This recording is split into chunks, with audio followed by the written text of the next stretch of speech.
The concept of trauma-informed care has gained traction in recent years. It is not uncommon to see a trauma-informed care session at a conference or hear about it as an approach in healthcare and human services. It's a great concept to think and talk about academically or in boardrooms, but that doesn't always translate to what it means on the ground. How do we really put trauma-informed care into practice, and why should we do it? It's helpful to listen to stories of actual patients and providers to learn about how significant it can be to experience or not experience trauma-informed care in healthcare. A trauma-informed provider understands that each patient is the expert on their own life and experiences. They recognize that sometimes the best solution isn't the most obvious one. It's about finding what truly works for each person, even if it doesn't take that traditional approach. I can't really point to a time when I felt truly affirmed, which I think underscores the persistent challenges in healthcare and the need to work to create inclusive spaces. Yeah, so my own experience as a patient opened my eyes to the power of trauma-informed care, and that small gestures can really make a large impact. My own surgeon told me she would knock before entering my room when I was changing, and that simple statement made me feel more comfortable and like I had more control in a really vulnerable moment, and it was honestly surprising. Now I make it a point to tell all my patients that I'll knock before I come in. There are countless times when, had a provider practiced trauma-informed care, it would have had an enormous and important impact on me. I want to collaborate with my providers about my healthcare. I want to feel like we're on the same team. So my decision to become pregnant already had additional layers to it. Deciding to carry a pregnancy and parent are already huge decisions and scary enough, but I also had to consider the information I know about Black women's incredibly high maternal mortality rates. So when I was pregnant and being seen by a provider, I found myself in a constant state of vigilance, questioning whether I was receiving the best care, whether I was genuinely being heard, or whether I was just another number in the system. When I went into labor, I wasn't necessarily thinking about equity and representation. I was thinking about having a healthy baby. My focus was on the profound task of bringing a healthy child into the world. So I felt like I had great nurses, but during my labor, I overheard a nurse reporting to the doctor about me, and she said, "She looks good. Her vitals are good. She's a BBS." I didn't know what BBS was, and when I asked her, the nurse said, "Oh, it means big, Black, and strong." The nurse said she likes helping with the births of big, Black, strong women, and that the births are generally smoother. How absurd is that to say? What did it mean to be big, Black, and strong in the context of childbirth? Did it mean I wouldn't need as much care or attention? Did it mean I was expected to handle the experience differently because of my race and size? What if something had gone wrong? Would they have offered me the same level of care? Or would they have assumed I didn't need it because I was strong? It's been years at this point, and I still struggle to fully wrap my head around that moment. I'm grateful for the healthy outcome of my daughter, but now that comment and how it made me feel are forever a part of my story, and that's really unacceptable. I had a near-miss event during labor that was so severe that I was later diagnosed with PTSD. The event was terrifying, and I knew that if I could understand it better, that it would help me process it. I went to the doctor with a written list of questions. His attitude, his demeanor told me he didn't have the time for me or my questions. He listened to a few, but then he thought I was taking too long. So he took the list from my hands and started giving short answers or skipping the ones that he didn't think were necessary. I completely shut down. There are things that I still don't understand from my near-miss event, and I guess I never will. Yeah, well, being young and trying to deal with medical stuff, it's kind of overwhelming, especially if there are things you aren't comfortable talking to your parents about. One time I had one doctor who made a huge difference for me. It was my first time going to a gynecologist, and I just went to the same place as my mom, and I didn't know that her doctor was a guy. And At the time, my mom didn't know that I was a survivor of sexual assault, so I did not want to see a male doctor. But when the doctor found out about my past, that I was a survivor, he didn't make it weird. We talked, and he asked me what types of things would help me to feel more comfortable. And so I told him I'd rather see a female provider, and he made that happen for me. He helped me to switch to a nurse practitioner. So she specialized in helping young people who have experienced sexual assault. And she was connected to other services like mental health providers. And so then I had this whole team of people there for me that I didn't have to go looking for. So I felt safer, like I wasn't facing everything on my own. Once when I was searching for a therapist, I hesitated to say I was transgender. I've had lots of experiences where when I share that fact about myself, it becomes the sole focus of my care, even if it doesn't have anything to do with why I want to be seen. When I did share that I was trans with this provider, he tried to end the interview and refer me to someone who specialized in working with transgender people. I had to convince him to finish the intake, which he did, but never contacted me again for a follow-up appointment, and I never went back. I've experienced a lot of situations where I've been offered as a teaching tool since providers may not have encountered a lot of trans folks. So there are extra people in the room during exams or during intake questions. I'm rarely asked if this is okay. It's just like the more the merrier, I guess. I think there have been times when I've received exams or tests that I didn't even need just because the medical staff was curious. In those moments, I have to weigh the risk of being mistreated or denied care if I say something. I've heard so many stories about providers stopping or denying care to trans people that I just don't want to push back when I'm already so vulnerable. Trauma-informed care guides us as providers in understanding the power dynamics that exist between us and our patients, and helps us acknowledge that it's the patients who are sharing power with us, not the other way around. A common goal of providers and patients alike is the desire for the best health outcomes for each patient, and trauma-informed practices help us get there. I think my journey into the world of trauma-informed care began during my internship. There was a woman who was in labor, and the pain was causing her to move around a lot. The attending physician attempted to manage the situation by holding down the patient's ankles in stirrups. She didn't explain to the patient what she was going to do or why she was going to do it. The patient, who was almost crowning, actually fought against the doctor as she tried to hold her down. It really escalated. And then I overheard a nurse quietly tell the doctor that the patient had a history of domestic violence. After hearing that, she adjusted her approach. I've thought about that moment so much over the years. Seeing that stark example of non-trauma-informed care deeply impacted me. Patients shouldn't have to choose to disclose traumatic experiences to be treated with respect and to feel safe in our care. I never wanted to cause a patient that kind of harm. One of the big things with trauma-informed care is giving people power and choices. One thing to think about when you're working with patients who don't speak English is that choices can be pretty limited. Like for many Spanish-speaking cultures, it's not typical for guys to talk about women's health stuff. But when you call an interpreter line, you kind of get whoever's available. So even if the patient was able to get a female provider, the message might still go through a man. And that can be unsettling, especially for someone from a culture where that's not how things typically work. It might make them feel awkward and they might avoid asking questions. Yeah, I've worked with many pregnant patients who have a history of sexual assault. These patients often disclose how anxious they are about cervical exams. It's an invasive exam for most people and has the potential to re-traumatize someone with a history of abuse. In these cases, I make adjustments whenever possible to support the patient's preferences. For example, one patient was really adamant about not lying down when her cervix was checked. She knew that was going to be really re-traumatizing. When it came time to check her cervix during labor, we found a way for her to stand while we did the exam. Trauma-informed care is really about personalizing care and respecting patient choices. Patients bring trauma from all areas of their lives with them when they come to see us. Unfortunately, many of them are bringing trauma from previous healthcare encounters. Whether we want to be or not, we represent a system that may have caused harm to someone.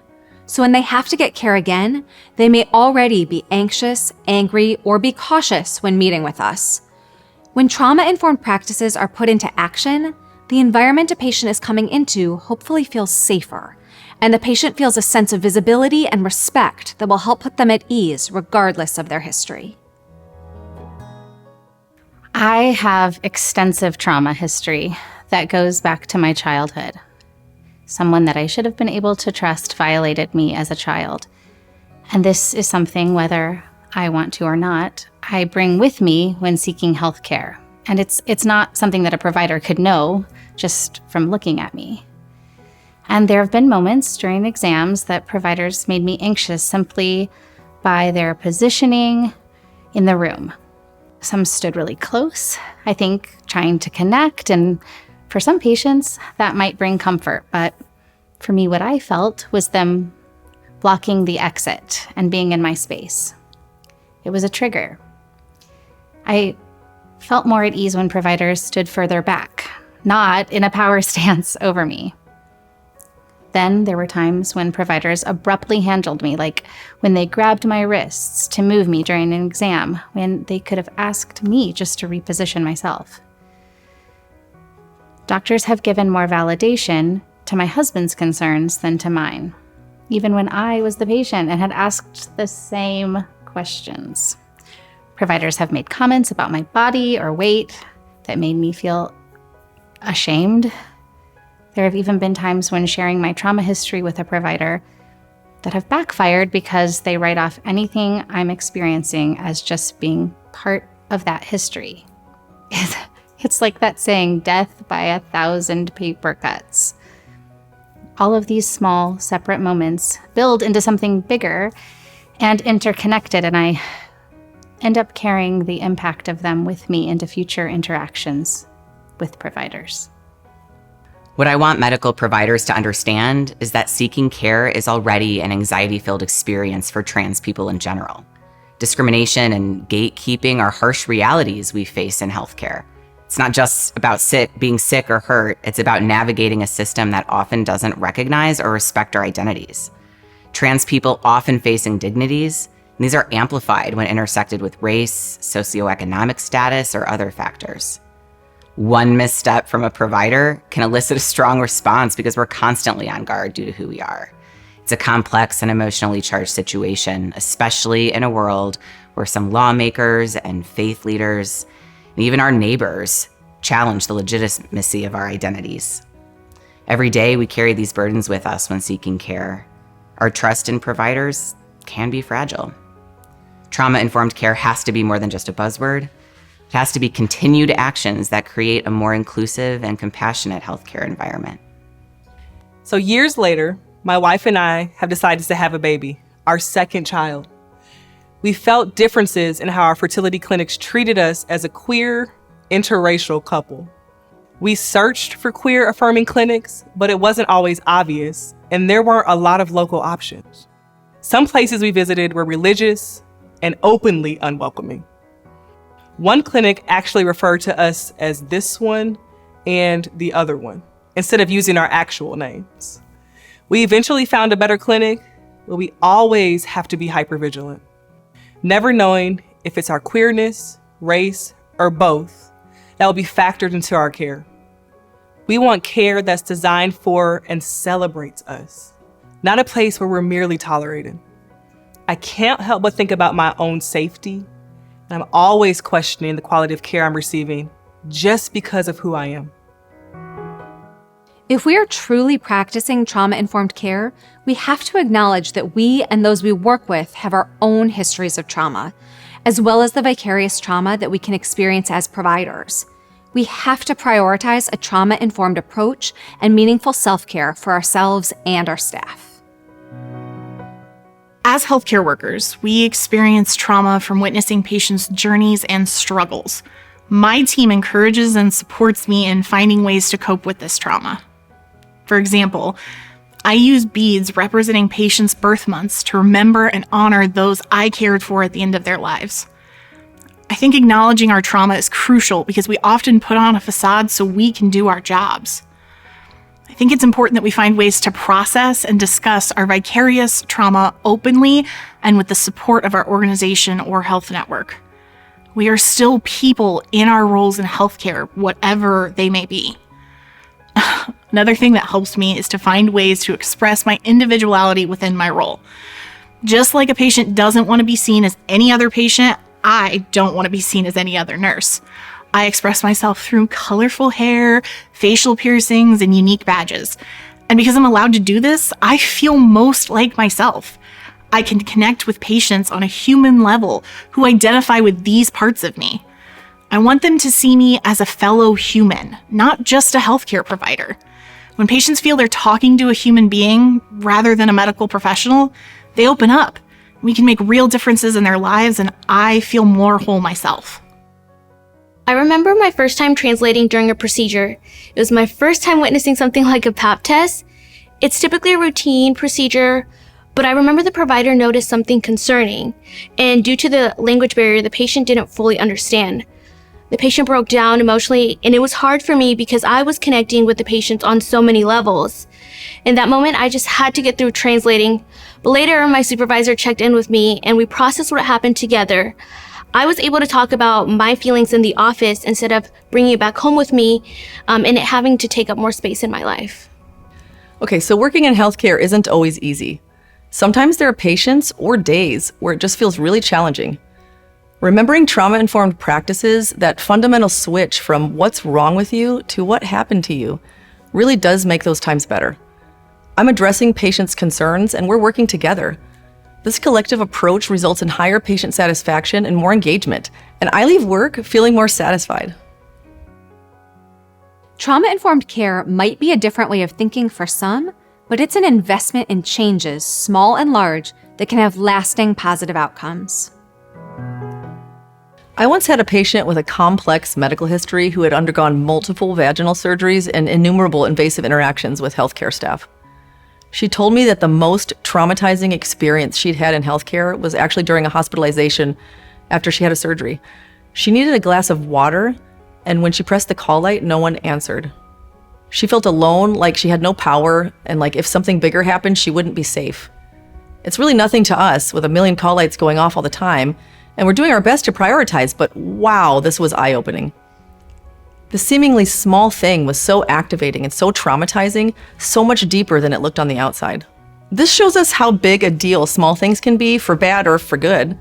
So we as providers can start small in the changes we make to improve our patients' experiences. And for those who have integrated some of the practices, there's always room to grow. I'm continually evolving approaches so that they meet patients' unique goals and needs. For example, I used to perform thyroid exams standing behind the patient. Recently, a medical student brought up to me a really important point. Even with discussion and consent, this exam could still be really triggering for someone, especially if they have a history of strangulation. So I adapted. It took some time getting used to, but now I perform thyroid exams from the front, which is a much more trauma-informed approach. There are still misconceptions about trauma-informed care, such as it being too time-consuming or complex, but in reality, even small changes can make a really big difference. It's about showing empathy, actively listening, and involving patients in their care. I've often thought about how my perspective as a male OBGYN has influenced the way I communicate with patients. I don't try to deny that there are aspects of patient-provider interactions that I might not fully understand, but this awareness has pushed me to be more conscious of my language and actions. For instance, I've made a point to describe every step of a sensitive exam in a way that respects patient autonomy. It's about creating a safe and empowering environment for all patients. I've learned that it's crucial to ask for explicit consent before any exam, and I make sure to emphasize that they are in control by saying, "Let me know when you're ready to begin," instead of, "I'm going to begin now," or "Is it okay if I begin now?" I've noticed that some patients who might have been uncomfortable have felt empowered to request alternatives or delay the exam. When there is a choice to be made about what interventions to use with patients, I provide them with an exhaustive list of options, including medications, procedures, and surgeries, even if they aren't good candidates for some of them.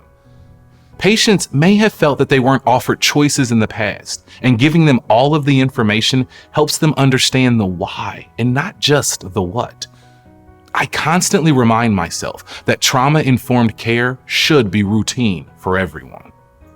I had a patient who had been consistently keeping their appointments with us in primary care, but kept canceling their mental health services. I sensed something was off, and so I sat down and talked to them one-on-one and brought it up. I shared that I noticed they were able to keep other appointments, but didn't seem able to keep appointments related to their mental health. I asked open-ended questions and invited them to share if there was a barrier I didn't know about. They finally opened up and talked about how when they were a child, their parents had sought mental health services, which ended with Child Protective Services being involved. Once I knew their underlying concern, we were able to make adjustments to what the visit would look like that they could have a support person with them in the room, and that the provider would operate with total transparency about under what circumstances information would have to be reported. This couldn't change the trust that was broken in the past, but it helped the patient and this provider build a relationship, and the patient was able to get the care they needed. In healthcare, sometimes policies are strict, like attending an appointment alone. But a trauma-informed approach sets you up to know when people need extra support or understanding. It's about bending the rules to ensure the patients get the help they need. Nurses, medical assistants, and CNAs often play a pivotal role in nudging healthcare practices in the right direction. Everyone at every level can engage in conversations with providers and leadership. This collective adoption of trauma-informed care fosters resilience within the healthcare team, especially during the most challenging times. Something that happens quite frequently with patients who don't speak English as their first language is there's often a bit of fear when it comes to scheduling appointments. I think they have prepped themselves to get someone who doesn't speak their language when they call, so they're bracing for the other person to sound impatient or annoyed. Often when I answer, I hear how relieved they are. Others worry that we might want their information for purposes like immigration concerns. It's sad to see that people are scared to just reach out to make an appointment. It should be so simple. When there's a language barrier, there can be a lag between what the provider says and when the patient hears it. It can lead to discomfort or misunderstandings during the examination.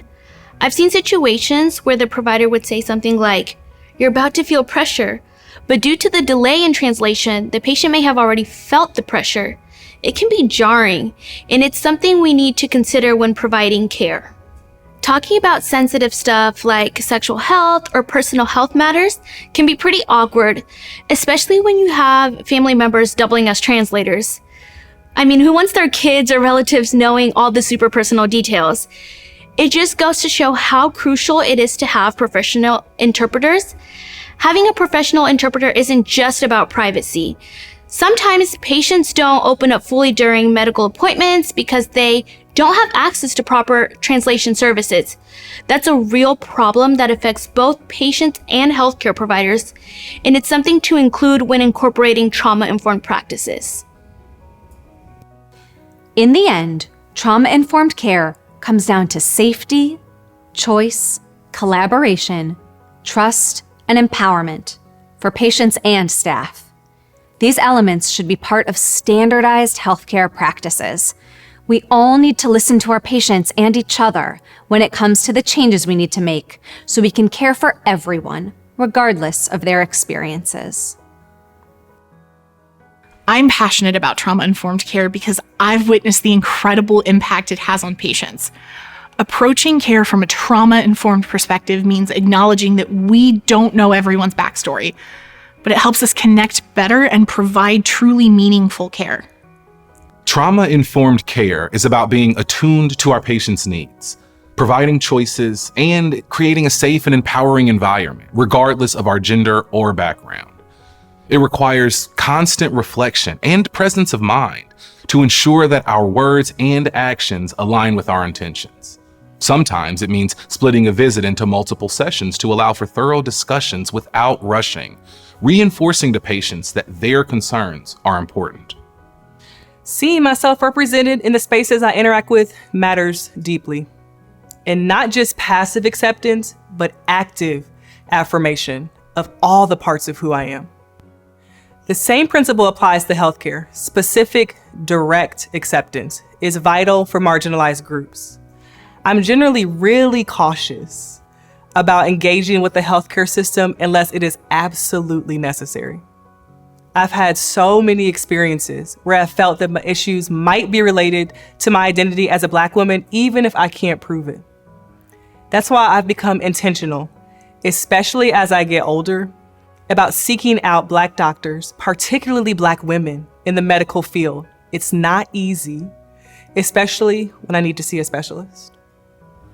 Yeah, so trauma-informed care for someone like me is about taking it slow. The doctors don't rush through their checklist. And, they ask me for my permission a lot to help me feel like I'm in control of my own body. They explain why they're asking certain questions, and they go over all the options with me. And I think it's helpful when my doctor gives examples of common questions, because sometimes, I don't even know what to ask. It's crucial to have providers who get it, who understand what we're going through, and who make us feel heard and safe. I really wish every young person could have trauma-informed care, because no one should have to face this stuff alone. As a trans person, I have had my fair share of rough experiences within the healthcare system. So I definitely remember when the experience is positive. There was this one provider who had an incredible ability to make me feel safe and understood. It's something I wish every healthcare professional could do. It was clear that he had experience working with transgender patients, which meant that I didn't have to explain the basics of what it meant to be trans, or why I had undergone certain surgeries or was on certain medications. We actually did an organ inventory, focusing on what parts I had instead of him assuming based on my sex at birth. And because we did this, we avoided language about my body and my identity that would have been upsetting for me to hear. A trauma-informed provider is someone who thinks about the little things that end up making a big impact, checking in periodically, setting clear expectations, and genuinely listening to patients. Everyone deserves to feel safe and seen when they're seeking care, no matter what. But for people with a history of trauma, a bad experience can quickly snowball into something larger than just an unfortunate interaction. That creates barriers that are hard to overcome, so that I might not even seek out care the next time I need it. That can have devastating consequences. Embracing trauma-informed care within health systems can revolutionize the way we approach patient well-being. In so many ways, it's more than trauma-informed care, it's human-informed care. That's the care everyone deserves. By recognizing that everyone has trauma and working together, we can bridge the gap and improve and even save lives. That's the power of trauma-informed care.